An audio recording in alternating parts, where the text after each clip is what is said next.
Hi friends, இன்றைக்கி பாருங்கள் தேங்காய் போடாமலே தேங்காய் மாதிரியே இருக்குது பாருங்கள் கேரட் பொரியல். அது எப்படி பண்ணலான்னு பார்க்கலாமா? எண்ணெய், கடுகு, உளுந்தம்பருப்பு, கருவேப்பிலை, பச்சை மிளகா, காஞ்ச மிளகா, வெங்காயம் எல்லாம் போட்டு நல்லா பெரட்டி வந்ததுக்கப்புறம் வெட்டி வச்ச காய்கறி போட்டுக்கோங்க. இதில் பட்டாணி, உருளைக்கிழங்கு, கேரட் இந்த 3 தாங்க இருக்குது. உங்களுக்கு நீ எந்த காய்கறி போடணும் நீங்கள் ஆட் பண்ணிக்கலாம். இதில் 1 ஸ்பூன் உப்பையும் போட்டு நல்லா வேக வச்சு எடுத்துக்கோங்க. இதுக்கு மேலே 1 ஸ்பூன் மஞ்சள் பொடி, 2 ஸ்பூன் மிளகா பொடி, இது ரெண்டையும் போட்டு நல்லா வதக்கி வந்ததுக்கப்புறம் நான் சொன்னோம்னா தேங்காய் போடாமலே பண்ணியிருக்கேன்னு சொல்லிட்டு இதுக்கு 2 முட்டை தாங்க எடுத்துருக்கேன்.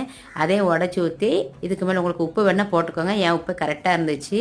இதை நல்லா கொஞ்சம் கிண்டி விட்டு நல்லா எல்லா காய்கறிலையும் சேர்கிற மாதிரி பரட்டி விட்ருங்க. அடுப்பை கொஞ்சம் ஃபாஸ்ட்டாக வச்சிங்கன்னா சீக்கிரம் ஆயிரும்.